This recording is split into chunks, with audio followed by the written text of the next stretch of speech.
नमस्कार विद्यार्थी मित्रांनो, अभ्यास मित्र परिवारामध्ये तुम्हा सर्वांचं स्वागत आहे। मित्रांनो, खूप जणांची मागणी होती की सर मुंबई महानगरपालिका अधिनियम जो आहे 1888 चा, तर त्याशी संबंधित लेक्चर घ्या, त्यावर लेक्चर उपलब्ध नाहीये, तुम्ही लेक्चर बनवा। तर सगळ्या मुलांची मागणी जी आहे ती आपण मान्य केलेली आहे आणि त्यानुसार आपण मुंबई महानगरपालिका अधिनियम 1888 नुसार लेक्चर घेणं सुरू केलेलं आहे, ज्यामध्ये आज आपण प्रकरण 1 जे आहे व्याख्या जे आहे तर ते बघणार आहोत। आता बघा, प्रकरण 1 मध्ये सगळ्यात महत्त्वाचं काय तर ते आहे व्याख्या, कारण त्यावर 3 ते 4 प्रश्न विचारले जातील। 50 क्वेश्चन असणार आहे या ऍक्ट वर आणि त्यापैकी 3 ते 4 क्वेश्चन या व्याख्यावर विचारले जाणार आहे। मग ते क्वेश्चन आपण कुठेतरी परफेक्ट करणार आहोत। बघा मित्रांनो, यासाठी आपण एक बॅच सुद्धा सुरू केलेली आहे। तुमचं म्हणणं होतं की बॅच चालू करा सर, जसं मुंबई जीके ची तुम्ही केली तर तशीच आपण बॅच सुद्धा सुरू केलेली आहे, जी 1 ऑक्टोबर पासून सुरू होणार आहे। बघा मित्रांनो, या बॅच मध्ये डेली एक लेक्चर रेकॉर्ड करून अपलोड केलं जाईल। बघा, त्याचबरोबर हे त्याचं डेमो लेक्चर सुद्धा तुम्ही समजू शकता। या बॅचची फी आहे 999, त्यावर आम्ही मित्रांनो 50% डिस्काउंट जे आहे ते मुलांना उपलब्ध करून दिलेले 499 आणि अजून यामध्ये पहिले 100 विद्यार्थ्यांना अजून यामध्ये एक कूपन दिलेले आहे। बघा, बीएमसी ऍक्ट 50 म्हणून कूपन दिलेले आहे। हे कूपन अप्लाय केल्यानंतर तुम्ही ही बॅच अगदी 250 रुपयापर्यंत मिळवू शकता। तर 250 रुपयापर्यंत ही बॅच तुम्ही मिळू शकता। या बॅच मध्ये काय असणार आहे, या बॅच मध्ये आपल्याला जे काही कलम आहे बीएमसीच्या या मुंबई महानगरपालिका अधिनियम 1888 मध्ये जे काही आपल्याला ऍडव्हर्टाइज मध्ये जे काही सिलेबस दिलेला आहे तो सगळा सिलेबस आपण घेणार आहे। त्याचबरोबर लेक्चर झालं की त्याच्या नोट्स तुम्हाला उपलब्ध करून देणार आहे। त्याचबरोबर 10 टेस्ट तुम्हाला उपलब्ध करून दिल्या जातील। तर अशा प्रकारे ही बॅच असणार आहे। यामध्ये आता आपण कलम 3 पासून सुरुवात करणार आहोत, जे व्याख्येशी संबंधित आहे किंवा ज्या काही व्याख्या दिलेल्या आहे या अधिनियमामध्ये तर ते आता आपण बघणार आहोत। आता व्याख्या कशाला म्हणायचं मित्रांनो, बघा मित्रांनो, व्याख्या कशाला म्हणायचं तर हा जो कायदा आहे, ठीक आहे, या कायद्यामध्ये वेगवेगळे शब्द वापरलेले, जसं की शहर हा शब्द वापरलेला आहे, उपनगर, ठीक आहे, त्याचबरोबर जर बघितलं तर समजून घ्या आयुक्त शब्द वापरलेला आहे, मतदारसंघ हा शब्द वापरलेला आहे। मग नेमकं त्याचा अर्थ काय, ठीक आहे, शहर कशाला म्हणायचं, ठीक आहे, नेमकं त्याचा अर्थ काय तर ते सगळ्या गोष्टी ज्या आहेत त्याला व्याख्या म्हटलात। त्याला काय म्हटलं तर व्याख्या म्हटलात। आता फॉर एक्झाम्पल बघा, भारताच्या संविधानामध्ये आता हे कसं आहे, व्याख्या कशा असतात मी तुम्हाला सांगतो। भारताच्या संविधानामध्ये जे काही कलम 1 आहे त्या कलम 1 मध्ये भारताचं राज्यक्षेत्र असं दिलेलं आहे। भारताचे राज्यक्षेत्र, भारताचं काय दिलेलं आहे, भारताचं राज्यक्षेत्र, आणि त्यामध्ये आपल्याला एक्सप्लेन केलेले एक भारताचं राज्यक्षेत्र म्हणजे काय तर सध्या भारतामध्ये जेवढी राज्य आणि केंद्रशासित प्रदेश आहे तो एरिया, त्याचबरोबर जर बघितलं तर भविष्यात आपण संपादित करू असा एरिया, याला काय म्हणायचं भारताचं राज्यक्षेत्र म्हणायचं। तशाच प्रकारे सेम इथं काय दिलेलं आहे समजा शहर, मग शहर काय हे आपल्याला यामध्ये दिलेलं आहे डेफिनेशन। त्यानंतर विस्तारित उपनगर। आता इन जनरल आता तुम्हाला काय करायचं, आपण कायद्याचा अभ्यास करणार आहे, मग यामध्ये ज्या व्याख्या दिलेल्या आहे त्याच आपल्याला लक्षात ठेवायचं आहे। इन जनरल शहराची व्याख्या जी आहे ती आपली वेगळी राहते, एक जिथं आपल्याला समजून घ्या जास्त जॉब वगैरे शिक्षणाच्या संधी बघायला मिळतात, एकदम विकसित भाग जो असतो त्याला आपण शहर म्हणतो। पण इथं जर आपण बघितलं तर या डेफिनेशन मध्ये फरक आहे, ठीक आहे। तर आता आपण व्याख्यांचा अभ्यास करणार आहोत। मग आता सुरुवात करूया। बघा, कलम 3A मध्ये पहिलीच जी व्याख्या दिलेली आहे ती शहराची दिलेली, पहिलीच जी व्याख्या दिलेली आहे मित्रांनो ती कशाची दिलेली, शहराची दिलेली आहे। मग आता शहर कसं म्हणायचं, शहर कशाला म्हणायचं तर इथं बघा, बृहन्मुंबई कायदे आणि मुंबई उच्च न्यायालय अधिनियम 1945 च्या अनुसूची 1A किंवा अ च्या भाग 1 मध्ये नमूद केलेले क्षेत्र म्हणजे शहर। मग आपल्याला कसं लक्षात ठेवायचं की आपल्याला सिंपल याचं समजून घ्या। आता मी तुम्हाला या नोट्स दिली, पण तुम्हाला स्वतः काही नोट्स जे आहे ते नोट डाऊन करायचे। जसं की शहराची डेफिनेशन कशामध्ये दिली, कलम 3A मध्ये दिली, ठीक आहे, 3A ला लिहायचं, कलम हा शब्द लिहिला नाही तरी चालतंय। त्यानंतर पुढे काय लिहायचं, शहर लिहायचं, पुढे काय लिहायचं, शहर लिहायचं, ठीक आहे, शहर लिहायचं। मग आता इथं बृहन्मुंबई कायदे मुंबई उच्च न्यायालय अधिनियम 1945 हे पूर्ण लिहायची गरज नाही, आपल्याला फक्त काय लिहायचं, अनुसूची A आणि भाग 1 याला काय म्हणायचं, शहर म्हणायचं। झाला विषय, झाली सिंपल डेफिनेशन शहरची। मग आता बघा, तुम्हाला समजावं की क्वेश्चन कसे येते, यामुळे मी काही क्वेश्चन बनवून जे आहे ते इथं ऍड केलेले आहे। बघा, आता बघा इथं हा क्वेश्चन आपण जर बघितला तर शहर म्हणजे बृहन्मुंबई कायदा आणि मुंबई उच्च न्यायालय अधिनियम 1945 च्या अनुसूची A च्या अनुसूची एच्या डॅश डॅश भागात नमूद केलेले क्षेत्र. तर अनुसूची एच्या कोणत्या भागात नमूद केलेले क्षेत्र म्हणजे शहर, तर भाग 1 मध्ये नमूद केलेले क्षेत्र म्हणजे शहर. सिंपल. इतकं व्यवस्थितपणे आपण काय करू शकतो, त्या गोष्टी लक्षात ठेवू शकतो. मग आता तुम्हाला एक गोष्ट कळलं की आपल्याला तुम्हाला स्वतः नोट्स कशा बनवायचे, मी या नोट्स तर तुम्हाला देईल उपलब्ध करून. या कायद्याच्या डायरेक्ट आपण नोट्स घेतलेले आहे. मग तुम्हाला काय करायचं, तुम्हाला फक्त 1 लाईन मध्ये आपल्याला काय करायचंय, तर ती डेफिनेशन जी आहे ती बनवता आली पाहिजे. 1 लाईन मध्ये आपल्याला लक्षात ठेवायचं, हे पूर्ण लक्षात ठेवायची गरज नाही. आता बघा मित्रांनो, आता आपण या सिक्वेन्स मध्ये नाही, मी तुम्हाला थोडं अजून 2 कलम पुढे जातो. ठीक आहे. आणि कलम 3A2 समजून सांगतो. ठीक आहे, किंवा 3A2 समजून सांगतो. आता का सर, मग तुम्हाला पुढे कळेल बरं का. आपण काय बघितलं, तर कलम 3A आपण बघितलं. ठीक आहे, कलम 3A आपण बघितलं. आता कलम 3A2 वर आपण गेलो. ठीक आहे, A2 वर आपण गेलो. ए बघितलं, ए मध्ये कशाची डेफिनेशन आहे, शहराची. आता A2 मध्ये कशाची डेफिनेशन आहे, उपनगराची. A2 मध्ये कशाची डेफिनेशन आहे, उपनगराची. तर उपनगर कशाला म्हणायचं, उपनगर.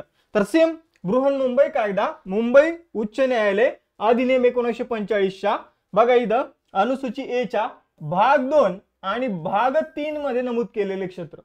शहर काय होतं, तर सेम बृहन्मुंबई कायदा आणि मुंबई उच्च न्यायालय अधिनियम 1945 च्या भाग 1 मध्ये अनुसूची ए च्या किंवा अनुसूची अ च्या भाग 1 मध्ये नमूद केलेले क्षेत्र काय होतं, शहर होतं.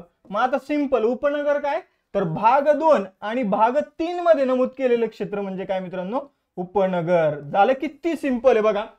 आता तुम्हाला इझिली जर मी असा क्वेश्चन विचारला की उपनगर म्हणजे बृहन्मुंबई कायदा आणि मुंबई उच्च न्यायालय अधिनियम 1945 च्या अनुसूची ए च्या डॅश डॅश भागात नमूद केलेले क्षेत्र, तर तुम्ही सांगणार भाग 2 आणि भाग 3 मध्ये नमूद केलेले क्षेत्र. सिंपल समजलं उपनगर. आता आपण परत थोडं बॅक जाऊया आणि इथं कलम ए चा अभ्यास करूया. ठीक आहे, ए तर ए काय, विस्तारित उपनगरे. तर विस्तारित उपनगरे काय, सेम डेफिनेशन बृहन्मुंबई कायदा मुंबई उच्च न्यायालय अधिनियम 1945 च्या अनुसूची ए च्या भाग 4 मध्ये नमूद केलेले क्षेत्र. म्हणजे भाग 1 मध्ये नमूद केले, अनुसूची ए च्या भाग 1 मध्ये नमूद केलेले क्षेत्र काय, शहर. ठीक आहे. भाग 2 आणि 3 मध्ये काय आहे, तो उपनगर. आणि आपण जर इथं बघितलं भाग 4 मध्ये नमूद केलेले क्षेत्र म्हणजे काय, तर विस्तारित उपनगरे किंवा वाढवलेली उपनगरे.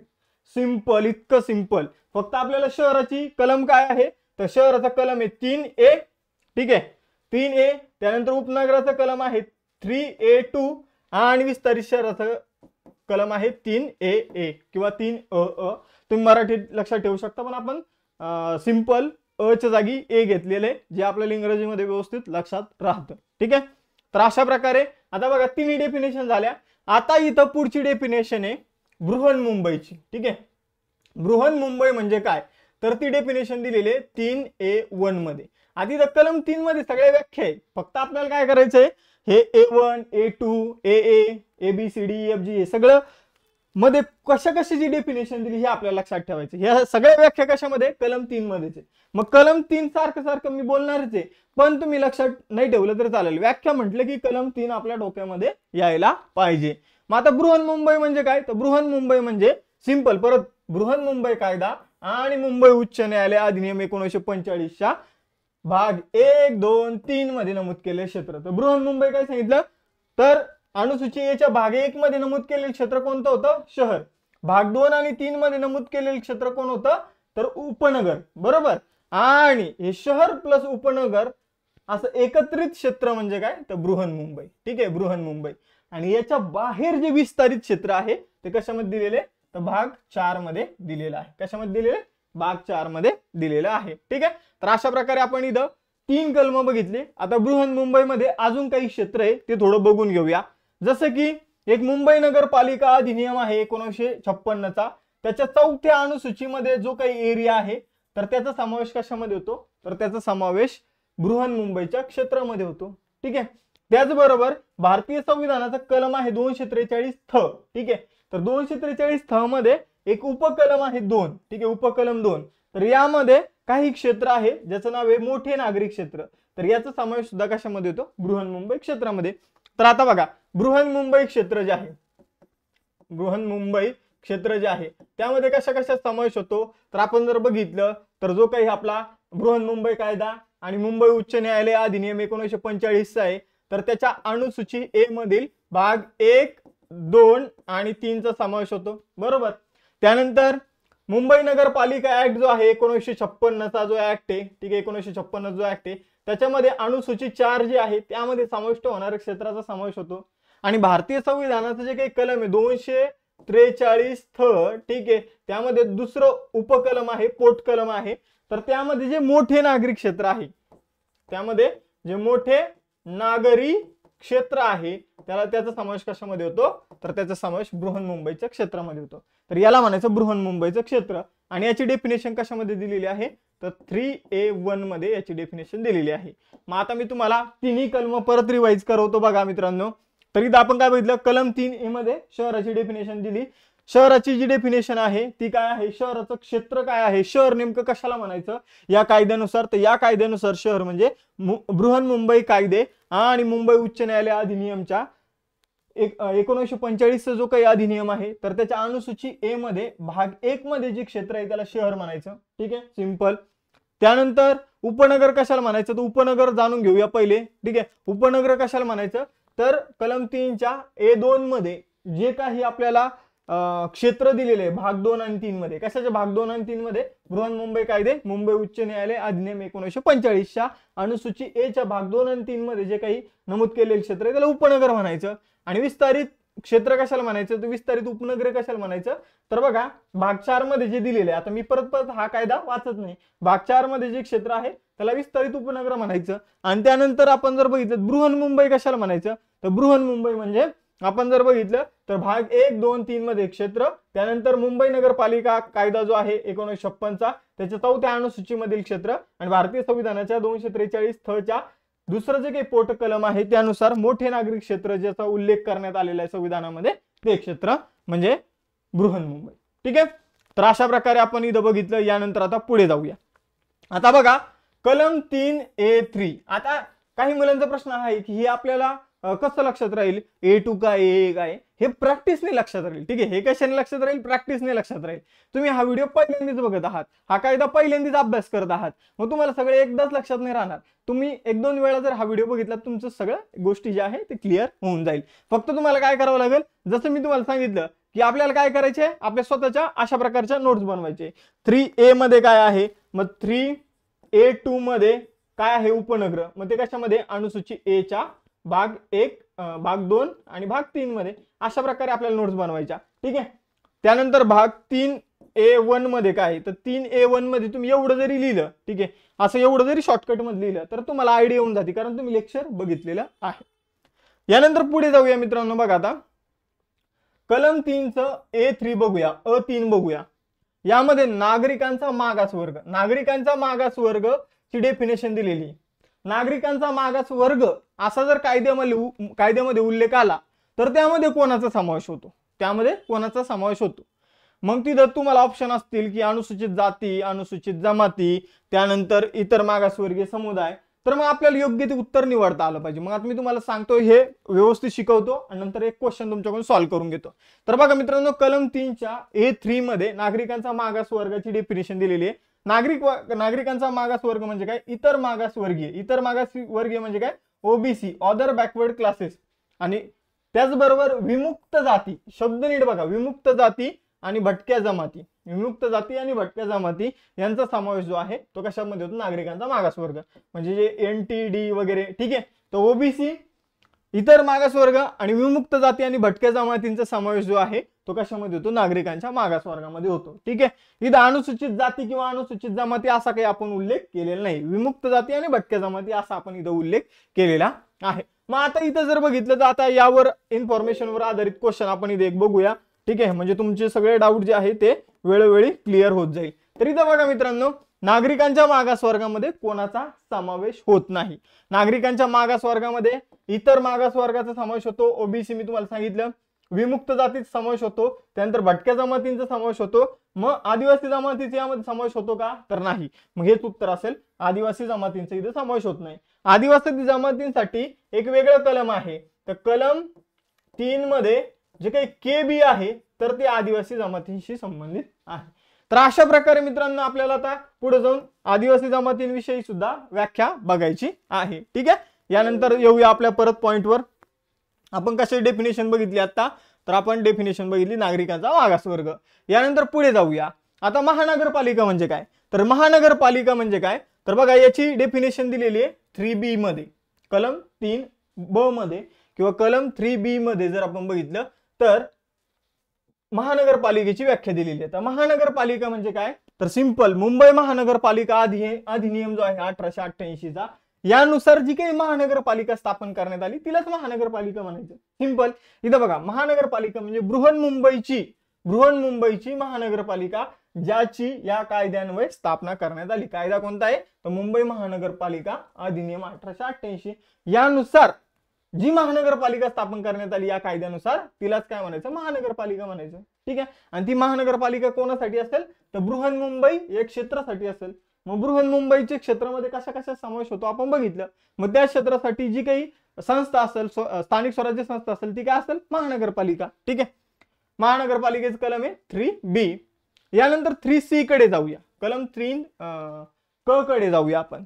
बघा मित्रांनो यामध्ये पालिका सदस्य दिलेला आहे. पालिका सदस्य कोण असतील, तर स्पष्टपणे सांगितलेले पालिका सदस्य म्हणजे महानगरपालिकेचा सदस्य म्हणून रीतसर म्हणजे योग्य पद्धतीने निवडलेली व्यक्ती जी आहे तर त्याला काय म्हणायचं, पालिका सदस्य म्हणायचं. आणि पालिका सदस्याला आपण काय म्हणतो, नगरसेवक म्हणतो. काय म्हणतो आपण त्याला, नगरसेवक. मग आता पालिका सदस्य म्हणजे काय, रीतसर पद्धतीने निवडून आलेली व्यक्ती. ठीक आहे, म्हणजे योग्य पद्धतीने. ठीक आहे, त्याने काही घोटाळा वगैरे फ्रॉड वगैरे करून तिथं त्या पदावर आलेली व्यक्ती नाही, रीतसर पद्धतीने निवडून आलेली व्यक्ती. मग आता यामध्ये दोन व्यक्ती असतात, एक म्हणजे खरंच निवडणूक लढवून जी आहे ती एक तर व्यक्ती इथं निवडून येते, किंवा काही व्यक्तींना तिथं नामनिर्देशित केलं जातं. ठीक आहे, नामनिर्देशित तिथं केलं जातं. ठीक आहे, नामनिर्देशित केलं जातं. मग आता या निवडून आलेल्या व्यक्तींना काय फायदे असतात, काय म्हणजे ऍडव्हान्टेज असतात, आणि नामनिर्देशित व्यक्तींना काय लॉस असतो काय नाही, तर हे सुद्धा इथं दिलेलं आहे. बघा मित्रांनो, बघा जे काही निवडून आलेले व्यक्ती असतात त्यांना महानगरपालिका आणि महानगरपालिकेच्या समितीमध्ये काय करण्याचा असतो अधिकार, तर मत देण्याचा अधिकार असतो. ठीक आहे, जे निवडून आलेले त्यांना काय करण्याचा अधिकार असतो, मत देण्याचा अधिकार असतो. ठीक आहे, नामनिर्देशित सदस्यांना सुद्धा सेम अधिकार असतो की ते काय करू शकतात, महानगरपालिकेमध्ये महानगरपालिकेच्या समितीमध्ये आपलं मत देऊ शकतात. फक्त नामनिर्देशित सदस्यांना एक अधिकार नसतो, तो म्हणजे त्यांचा नामनिर्देशित सदस्य महापौर बनू शकत नाही, निवडून आलेला सदस्य महापौर बनू शकतो. आणि नामनिर्देशित सदस्य महानगरपालिकेच्या कोणत्याच समितीचा अध्यक्ष बनू शकत नाही, तो सुद्धा निवडून आलेला सदस्यच बनू शकतो. मी एकदा परत सांगतो, पालिका सदस्याची जी काही इन्फॉर्मेशन आहे ती 3C मध्ये देण्यात आलेली आहे. पालिका सदस्य म्हणजे कोण, तर महानगरपालिकेचा जो सदस्य असतो नगरसेवक त्याला पालिका सदस्य म्हणायचं. यामध्ये दोन प्रकारचे सदस्य असतात, एक निवडून आलेला आणि दुसरा नॉमिनेट केलेला, नामनिर्देशित झालेला सदस्य. मग निवडून आलेला सदस्य महानगरपालिकेच्या कोणत्याही समितीचा अध्यक्ष बनू शकतो, महापौर बनू शकतो, समितीमध्ये मत देऊ शकतो. ठीक आहे, महानगरपालिकेमध्ये मतदान करू शकतो. आता नामनिर्देशित सदस्य सुद्धा मत देऊ शकतो किंवा समितीमध्ये तो सदस्य बनू शकतो, पण नामनिर्देशित सदस्याला महापौर पद स्वीकारता येत नाही किंवा त्याला महापौर बनता येत नाही आणि कोणत्याही समितीचा अध्यक्ष बनता येत नाही. हे कलम 3C मध्ये देण्यात आलेलं आहे. मग यावरून आपण एक क्वेश्चन इथे घेऊया. बघा क्वेश्चन काय तुमच्या समोर, तर बघा नामनिर्देशित सदस्याबाबत खालीलपैकी कोणतं विधान योग्य आहे. बघा तो महापौर बनू शकतो नाही, इथं दिलेलं आहे की तो महापौर बनू शकत नाही. तो समितीचा सदस्य बनू शकतो, बरोबर, सदस्य बनू शकतो. तो समितीमध्ये अध्यक्ष बनू शकतो, अध्यक्ष बनू शकत नाही.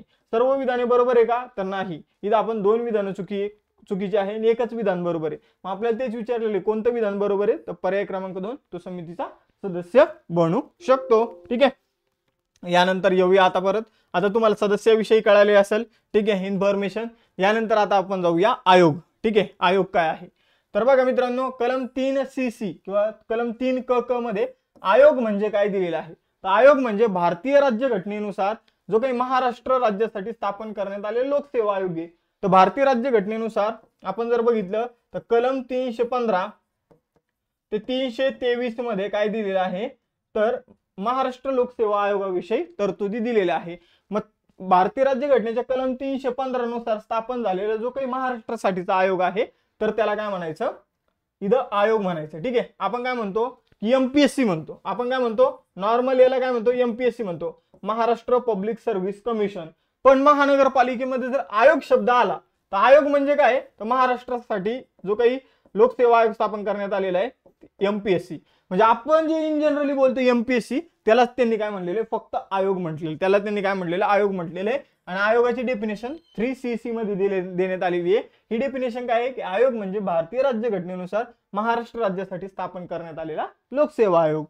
यानंतर पुढे जाऊया, आयुक्त. आता बघा मित्रांनो, आयुक्त म्हणजे काय, तर बघा आयुक्त म्हणजे काय, आता इथं काही तुम्हाला कलम जे आहे ते लक्षात ठेवावं लागू शकतात. आयुक्त म्हणजे काय, तर बघा कलम 54 नुसार नियुक्त केलेले बृहन्मुंबई महानगरपालिका आयुक्त. ठीक आहे. आता बघा आयुक्त कोणाला म्हणायचं, तर बृहन्मुंबईमध्ये जे काही नियुक्त केलेले महानगरपालिका आयुक्त आहे, ठीक आहे, कोणत्या कलमानुसार, कलम 54 नुसार, त्यांना काय म्हणायचं, आयुक्त म्हणायचं. आता अजून इथं बघा कलम 54च्या पोटकलम 3 नुसार नियुक्त केलेले जे अपर आयुक्त असतात त्यांना सुद्धा आयुक्तच म्हणायचं. म्हणजे बृहन्मुंबई महानगरपालिका आयुक्त जे आहे त्यांना सुद्धा आयुक्त म्हटलं जाईल. त्यानंतर कलम 54च्या पोटकलम 3 नुसार जे काही अपर आयुक्त नियुक्त केले जाईल त्यांना सुद्धा आयुक्तच म्हटलं जाईल. आणि कलम 59च्या उपकलम 3 नुसार, पोटकलम किंवा उपकलम 3 नुसार नियुक्त केलेले कार्यकारी आयुक्त म्हणजे काय झालं, तर आयुक्तच झालं. तर बघा मित्रांनो, कलम 3D मध्ये आयुक्त म्हणजे काय, तर आयुक्त म्हणजे बृहन्मुंबई महानगरपालिका आयुक्त, त्याचबरोबर अपर आयुक्त आणि त्याचबरोबर कार्यकारी आयुक्त. बृहन्मुंबई महानगरपालिका आयुक्त कलम 54 द्वारे नियुक्त केले जातात. त्यानंतर अपर आयुक्त कलम 54च्या पोटकलम 3 नुसार नियुक्त केले जातात. आणि इथं कार्यकारी आयुक्त कलम 59च्या पोटकलम 3 नुसार नियुक्त केले जातात. तर सिंपल अशा प्रकारे आयुक्त जर म्हटलं, ठीक आहे, आयुक्तामध्ये कोणाकोणा समावेश होतो, आयुक्तामध्ये बृहन्मुंबई महानगरपालिका आयुक्त, अपर आयुक्त, कार्यकारी आयुक्त, याच्या व्यतिरिक्त समजून एखादं दिलं असेल, ठीक आहे, सहयोगी आयुक्त, ठीक आहे, सहकार आयुक्त, असं काही दिलं असेल तर ते चुकीचं असेल. आयुक्तामध्ये हे 3 प्रकारचे आयुक्त समाविष्ट आहेत. त्यानंतर कलम 3E मध्ये उपायुक्त म्हणजे काय, तर जसं आयुक्त विषय दिलेला आहे सेम तसंच उपायुक्त विषय. बघा मित्रांनो, कलम 55 आणि 56A नुसार नियुक्त केलेले महानगरपालिकेमधील उपायुक्त म्हणजे उपायुक्त. ठीक आहे. त्यानंतर जर बघितलं कलम 59च्या उपकलम 3 मध्ये देण्यात आलेले कार्यकारी उपायुक्त म्हणजे इथं उपायुक्त आहे. आणि त्याचबरोबर जर बघितलं कलम 55च्या उपकलम 1A नुसार नियुक्त केलेले अपर उपायुक्त इथं काय उपायुक्त. म्हणजे सेम जसं आपण आयुक्तांबाबत बघितलं, अपर आयुक्त जरी असतील, कार्यकारी आयुक्त जरी असतील, बृहन्मुंबई महानगरपालिका आयुक्त जरी असतील, तर तिघांना फक्त आपल्याला काय म्हणायचं, आयुक्त म्हणायचं. सेम इथंच आहे, महानगरपालिका उपायुक्त असू द्या, कार्यकारी उपायुक्त असू द्या, अपर उपायुक्त असू द्या, या सगळ्यांना काय म्हटलेलं आहे, इथं उपायुक्तच म्हटलेलं आहे. आणि यांच्याविषयीची डेफिनेशन कलम 3E मध्ये देण्यात आलेली आहे. मग आपल्याला असं विचारलं जाऊ शकतं की उपायुक्तांशी संबंधित डेफिनेशन कशामध्ये दिली, 3E. आयुक्तांशी संबंधित डेफिनेशन कशामध्ये दिली, 3D. ठीक आहे. यानंतर पुढे जाऊया. आता संचालक कशाला म्हणायचं, EA मध्ये दिलेले, 3EA मध्ये संचालक दिलेले. संचालक कशाला म्हणायचं, तर कलम 54A नुसार समजून घ्या, गव्हर्नमेंटचा मुंबई महानगरपालिकेचा एखादा प्रोजेक्ट आहे आणि त्या प्रोजेक्टवर एखाद्याची याचं नेतृत्व करण्यासाठी संचालक म्हणून नियुक्ती करण्यात आली, तर त्याला काय म्हणायचं, संचालक म्हणायचं. त्याला काय म्हणायचं, संचालक म्हणायचं. त्याला काय म्हणायचं, संचालक म्हणायचं. तर कलम 3EA मध्ये संचालकची डेफिनेशन दिली. संचालक म्हणजे काय, तर जो काही महानगरपालिकेचा प्रोजेक्ट असणारे, अभियांत्रिकी सेवा आणि जे काही प्रकल्प असणारे, इंजिनिअरिंगचे जे काही प्रोजेक्ट वगैरे असणारे, ब्रिज बनवणं वगैरे, तर त्यामध्ये ज्या व्यक्तीला नियुक्त केले जाईल त्याला संचालक म्हणायचं. आणि याचा कलम काय, कलम 54A अंतर्गत जर एखाद्या व्यक्तीची गव्हर्नमेंट प्रोजेक्टवर म्हणजे मुंबई महानगरपालिकेच्या प्रोजेक्टवर जर नियुक्ती केली असेल तर तो कोण बनेल, संचालक. ठीक आहे. संचालकाचा कलम काय, 3EA. यानंतर बघा 3EB काय, तर पदनिर्देशित अधिकारी. पदनिर्देशित अधिकारी म्हणजे काय, तर फॉर एक्झाम्पल आता समजून घ्या की एखादा निवडणुका घ्यायच्या, ठीक आहे, महानगरपालिकेची निवडणुका घ्यायच्या आणि एखाद्या व्यक्तीला काय केलं तर तिथं एक पदनिर्देशित अधिकारी म्हणून नियुक्त केलं. ठीक आहे, त्याची एक नियुक्ती केली, अधिकारी म्हणून नियुक्ती केली. आणि ही जी नियुक्ती आहे ती कलम 351 नुसार झाली. ठीक आहे. महानगरपालिकेचा जो अधिनियम आहे 1888चा, याच्या कलम 351 नुसार जर एखाद्या व्यक्तीची ऍज अ अधिकारी म्हणून नियुक्ती झाली तर त्याला काय म्हणायचं, पदनिर्देशित अधिकारी.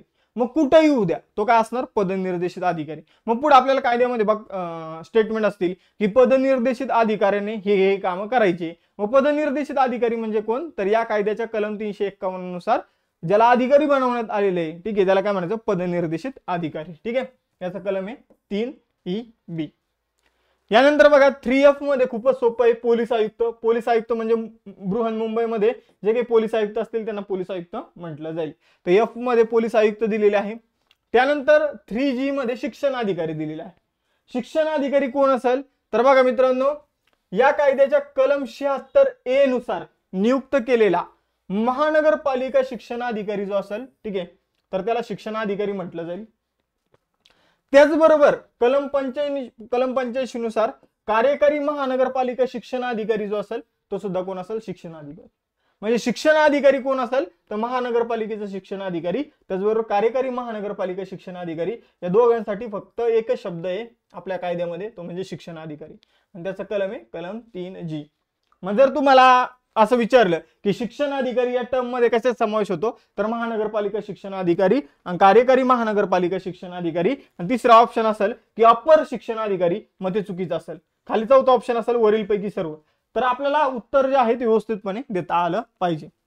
यानंतर 3H मध्ये निवडणूक दिलेली आहे. निवडणूक म्हणजे काय, तर बघा आता महानगरपालिकेच्या जागा भरायच्या आहे, म्हणजे नगरसेवक त्यावर काय जाणार आहे, निवडून जाणार आहे. ठीक आहे, तर त्यासाठी जी काही प्रक्रिया राबवली जाणार आहे त्याला काय म्हटलं, निवडणूक. तर निवडणूक म्हणजे काय, तर निवडणुकीची डेफिनेशन 3H मध्ये दिलेली आहे. या कायद्याअंतर्गत नगरसेवकाच्या जागा भरण्यासाठी जी काही प्रक्रिया असेल त्याला काय म्हणायचं, निवडणूक. त्याला काय म्हणायचं, निवडणूक.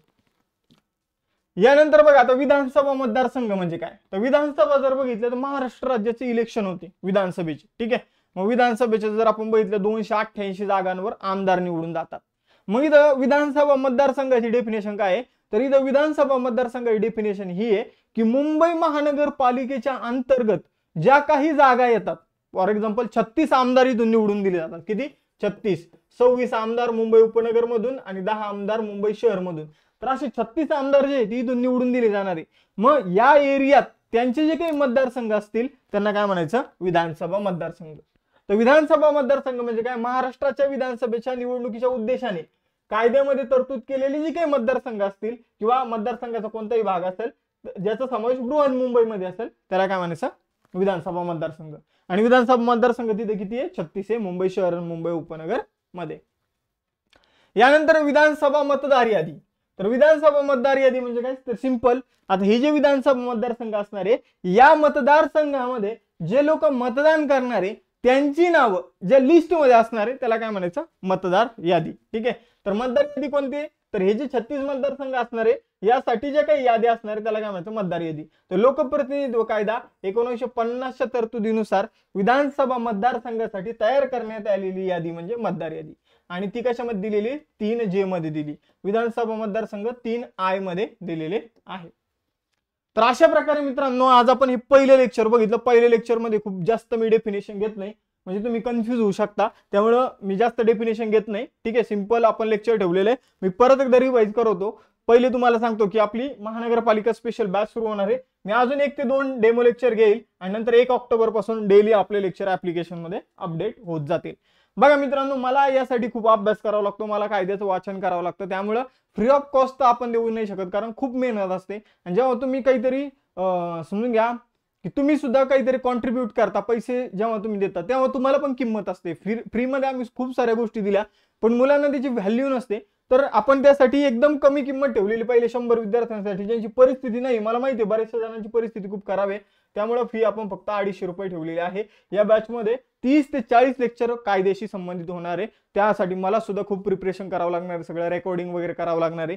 तर त्यामुळं तुम्हाला ही जी बॅच आहे ती जास्तीत जास्त मुलांना जॉईन करायची कमी फीज मध्ये. ठीक आहे, आणि लेक्चरची क्वालिटी तुम्ही बघितलीच असेल. मी परत एकदा रिवाइज करतो तुम्हाला सगळ्यांना. बघा मित्रांनो, इथं बघा, आता बघा व्याख्या कशामध्ये दिलेले, कलम 3 मध्ये दिलेले. व्याख्या म्हणजे काय, तर या कायद्यामध्ये जे काही शब्द आहे त्याचा अर्थ काय असतो तर व्याख्या असते. त्यानंतर शहराची व्याख्या कशामध्ये दिलेली, 3A मध्ये. ठीक आहे, अनुसूची A च्या भाग 1 मध्ये जे काही क्षेत्र आहे त्याला काय म्हणायचं, शहर म्हणायचं. आणि कोणत्या कायद्याच्या अनुसूची A च्या, तर बृहन्मुंबई कायदा आणि मुंबई उच्च न्यायालय अधिनियम 1945 च्या अनुसूची A मधील भाग 1 मध्ये जे क्षेत्र आहे त्याला शहर म्हणायचं. त्यानंतर सेम भाग 2 आणि 3 मध्ये जे काही क्षेत्र आहे त्याला उपनगर म्हणायचं. त्यानंतर विस्तारित उपनगर म्हणजे भाग 4 मध्ये जे काही क्षेत्र आहे त्याला विस्तारित उपनगर म्हणायचं. बृहन्मुंबई म्हणजे काय, तर भाग 1, 2, 3 मध्ये जे काही क्षेत्र आहे त्याला बृहन्मुंबईचं क्षेत्र म्हणायचं. त्यामध्ये संविधानातील मोठे नागरिक क्षेत्र ज्याचा उल्लेख 243 थ मधील उपकलम 2 मध्ये आहे आणि त्याचबरोबर मुंबई नगरपालिका अधिनियम 1956च्या 4थ्या अनुसूचीमध्ये आहे. तर त्याला काय म्हणायचं, तर बृहन्मुंबई क्षेत्र म्हणायचं किंवा बृहन्मुंबई म्हणायचं. त्यानंतर जर बघितलं तर उपनगरे बघितले नागरिकांचा मागासवर्गामध्ये इतर मागासवर्गीय, विमुक्त जाती आणि भटक्या जमाती समावेश होतो. त्याचा कलम आहे 3A3. ठीक आहे. त्यानंतर 3B काय, तर महानगरपालिका म्हणजे या कायद्यानुसार स्थापन करण्यात आली महानगरपालिका, त्यामध्ये समावेश आहे. त्याचं कलम आहे 3B. 3B वरून कशाला लक्षात ठेवायचं, तर बी म्हणजे बृहन्मुंबई महानगरपालिका असं लक्षात ठेवू शकता. त्यानंतर पालिका सदस्य. ठीक आहे. तर इथं जर बघितलं तर पालिका सदस्याचं कलम आहे 3C. मग पालिका सदस्य कोण असतील, तर जे नगरसेवक असतील त्यांना पालिका सदस्य म्हणायचं. ते 2 प्रकारचे असतील, निवडून आलेले, नामनिर्देशित झालेले. निवडून आलेलेचे अधिकार ते मत करू शकतात, महापौर बनू शकतात, समितीचा अध्यक्ष बनू शकतात. आपण जर बघितलं नामनिर्देशित सदस्य मत देऊ शकतात, समितीचा सदस्य बनू शकतात. आयोग म्हणजे काय, तर महाराष्ट्र लोकसेवा आयोग MPSC, ज्याला आपण MPSC म्हणतो, तो काय असणार आहे, आयोग असणार आहे. आयुक्त म्हणजे काय, तर बृहन्मुंबई महानगरपालिका आयुक्त, अपर आयुक्त, कार्यकारी आयुक्त यांना सगळ्यांना आयुक्त टर्म वापरलेली. उपायुक्त म्हणजे काय, तर महानगरपालिका उपायुक्त, कार्यकारी उपायुक्त आणि अपर उपायुक्त यांना सगळ्यांना उपायुक्त ही टर्म वापरलेली आहे. आयुक्तांचं कलम आहे D, उपायुक्तांचं आहे E. त्यानंतर EA म्हणजे काय, EA मध्ये संचालकांची डेफिनेशन दिली. संचालक म्हणजे काय, एखाद्या गव्हर्नमेंट प्रोजेक्टवर म्हणजे मुंबई महानगरपालिकेच्या गव्हर्नमेंट प्रोजेक्टवर ज्याची नेमणूक जी आहे कलम 54A नुसार करण्यात येईल त्याला संचालक म्हणायचं. त्यानंतर पदनिर्देशित अधिकारी म्हणजे काय, तर ज्या अधिकाऱ्याची नेमणूक कलम 351 अंतर्गत करण्यात येईल त्याला पदनिर्देशित अधिकारी म्हणायचं. त्याचं कलम आहे AB. त्यानंतर F मध्ये पोलीस आयुक्त म्हणजे मुंबई पोलीस आयुक्त जे असतील त्याला पोलीस आयुक्त म्हटलं जाईल. त्यानंतर शिक्षणाधिकारी म्हणजे काय, तर महानगरपालिका शिक्षणाधिकारी आणि कार्यकारी महानगरपालिका शिक्षणाधिकारी याला एकत्रितपणे शिक्षणाधिकारी ही टर्म वापरलेली आहे. त्याचा उल्लेख 3G मध्ये आहे. त्यानंतर निवडणूक म्हणजे काय, तर नगरसेवकांना तिथे ऍज अ सदस्य म्हणून जाण्यासाठी जी प्रक्रिया असेल त्याला निवडणूक म्हणायचं. त्याची डेफिनेशन 3H मध्ये दिलेली आहे. 3I म्हणजे काय, तर विधानसभा मतदारसंघ. कोणते विधानसभा मतदारसंघ, जे बृहन्मुंबईमध्ये येतात ते विधानसभा मतदारसंघ. ठीक आहे. याची डेफिनेशन दिलेली आहे 3I मध्ये. 3J मध्ये विधानसभा मतदार यादी. तर बघा लोकप्रतिनिधित्व कायदा 1950 नुसार हे जे काही मतदारसंघ असतील बृहन्मुंबईमध्ये येणारे, ठीक आहे, तर त्यामध्ये मतदारांची जी यादी असते तिला विधानसभा मतदार यादी असं म्हटलं जाईल. त्याचे विषय कलम आहे 3J. ठीक आहे. त्यानंतर आपण काही क्वेश्चन सुद्धा बघितले. अशा आपण 10 टेस्ट पेपर जे आहे ते तुम्हाला देणार आहोत. ठीक आहे. मग त्यानुसार आपण ठरवूया की पहिले 2-3 चॅप्टरवर समजून घ्या एक टेस्ट पेपर, त्यानंतर पुढच्या काही चॅप्टरवर एक टेस्ट पेपर, तशा प्रकारे आपण सगळा सिलेबस कव्हर करूया. तर BMC भरतीसाठी आपण सुरू केलेली महानगरपालिकेची बॅच आहे. 250 रुपये फी आहे. ठीक आहे. तुम्हाला जर माझे लेक्चर आवडत असेल तर निश्चितच तुम्ही बॅच जॉईन करू शकता. थांबूया आपण इथं, भेटूया नेक्स्ट सेशनमध्ये. चलो बाय बाय एव्हरीवन. जय हिंद. कमेंट बॉक्समध्ये कळवा की लेक्चर कसं वाटलं कसं नाही.